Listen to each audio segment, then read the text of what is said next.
Hey everyone, it's Miss Melody from the Ludington Library Junior Room. Welcome back to Try It Out with Miss Melody. Fall is not here yet, but it is coming very soon. And I know lots of people get super excited about pumpkins in the fall, but one of my favorite things about fall is the apples. So today we are going to be doing a paper craft with some apples. We're going to be making our own paper apples. This is a great craft for anyone, but it is especially good for toddlers, older toddlers, and preschoolers who are just starting to work on their scissor skills. We're going to be doing some good work with our scissors today and also a hole punch that can help work on fine motor skills. Here are the supplies that you're going to need.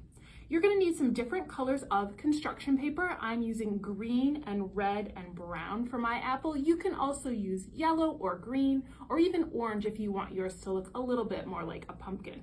You're also going to need a hole punch, some scissors, something to write with, some tape, a ruler, and some brass paper fasteners, which are also called brads. And if you don't have brads, you can also use a stapler, but it's not going to work quite the same way. So we are going to start by cutting the strips of paper to make our apples. You're going to pick whatever color you want your apple to be, and we're going to put it horizontally, so lengthwise. The strips we're making are going to be the shorter way when we cut it, not long ways. You're going to want to make your strips about 2 inches wide. They do not have to be perfect, but that's why I got our ruler, so you can kind of make straight lines. If you're doing this with a toddler, you are going to want to measure out those lines for them and draw either dotted lines or straight lines for them to cut on.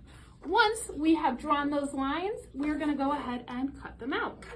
So we're going to cut along these lines to make 6 strips of our colored paper. Once you've cut your paper into 6 short strips, now we're ready to use our hole punch. You're going to take your hole punch and punch one hole right in the middle of both ends of your strip. So one on that end and one on that end. So there's one on each side, and you're going to do that for each of your strips.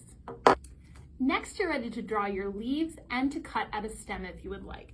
So I already pre-drew some leaves. These can look however you'd like. You can allow your toddler to draw them how they would like to draw them, or you can help them by drawing a little template for them to cut out.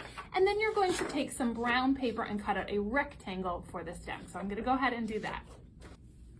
Once I've cut out both my leaves and my stem, I'm going to fold my leaves in half to make them look a little more leafy, a little more realistic.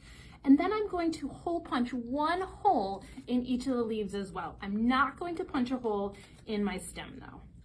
Leave that alone. So one hole in each of my leaves. I don't know if you can see that. Now I'm ready to assemble my apple. I'm going to do that by laying out my strips in kind of like a star pattern so that the holes overlap. So this looks like there's one hole in the middle. We can see all the way down through the table. I'm going to put one there, one here. I'm going to make sure their holes are overlapping so I can see down to the table. Put one here, one here. So kind of like an X to start with. And then the last 2 pieces are going to go diagonally, still lining up the holes. I'm going to take a brad. I managed to buy brads that are huge. These are enormous. You do not need to have ones that are quite this big. They do sell them in a smaller size. So I'm going to, with the help of a parent, you're going to want to lift these up and you're going to stick the long end of the brad right through there. And we're going to spread out the edges here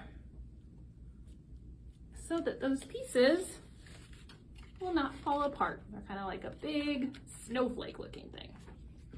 Now we're going to wrap up the pieces of paper to make a sphere so it will look like an apple. So I'm going to need a second brad. I'm going to take each of my pieces here, and once again I'm going to line them up so I can see through the circle in the middle. Once you have them all on top of each other and you can see through that circle, you're going to take the brad and you're going to poke it up through the middle. So instead of poking it down so the flat side is on top, you're going to actually poke it up so that the long parts are sticking out of the top like that. Now I'm ready to add my leaves. So I'm also going to stick those through the hole. I'm gonna add 2 leaves to mine. Just like that. Then I'm gonna put one side of the brad down. That's gonna help keep this in place. And the other side I'm gonna leave up because that is where I'm gonna attach my stem. So I have a paper stem that's brown, and I'm gonna get a little tape. I'm just gonna tape it right here on the front. I need to trim it just a little bit.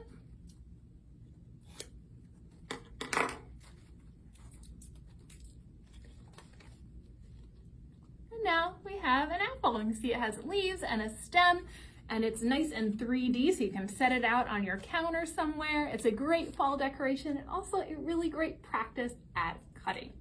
Before you go, I have some book recommendations, and these are all going to be about apples. These are all apple books. And all of them are also going to have a little bit of information in them. So even though 2 of the 3 of them are made up stories, they are going to have some apple facts in them as well. So the first book I have for you today is called The Apple Pie Tree.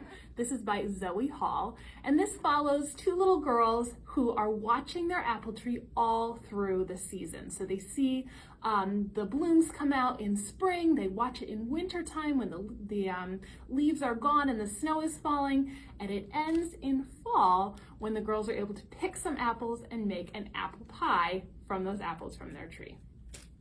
The next book I have for you is totally nonfiction. It's a nonfiction book called Apple Harvest. This book is by Calvin Harris, and it has a lot of really good facts about fall and about apples and about things we do with apples, but it's a nice short book. So this is good for toddlers and preschoolers that have a little bit of a shorter attention span, the shorter sentences and not quite as much information as other apple books might. The last book I have for you today is called From Apple Trees to Cider, Please. And this follows a family who is going to an apple orchard and some of the things that they see there, and then they get to watch some apple cider being made. So they see it getting pressed and all the steps to making apple cider. It also has some facts in the back. Thank you for joining me today. I hope that you enjoy this craft. If you make it, I would love to see them. So if you'd like to post some pictures in the comments of the apples you made, we really enjoy seeing the crafts you've made here in the junior room, and we hope to see you soon.